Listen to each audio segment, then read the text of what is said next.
Hello, investors. Welcome again to S&P Stocks 1 Minute Analysis. Today, Procter & Gamble, a solid multinational company with 185 years of history and a traditional strong focus on innovation and customer satisfaction.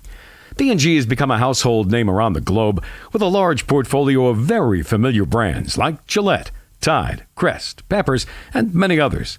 Despite liking and respecting P&G, we know that for investment purposes, a lot of things have to be gathered before making a decision. So, let's take a quick look at P&G's current main fundamentals.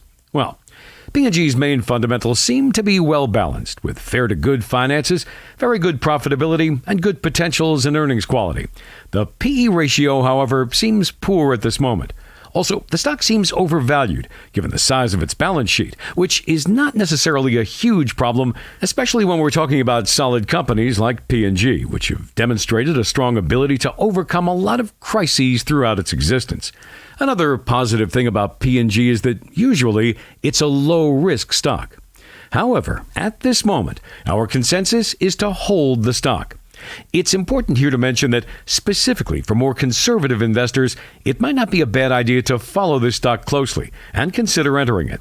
And this is because one of the reasons for our hold consensus is that we believe the potentials are not too attractive if compared to the other figures, which means that for us, it might be better to go after other stocks at this moment. Well, in short, we don't want to discourage the conservative investors that are considering P&G at this moment because we don't believe there's anything very wrong with its current and short-term scenario.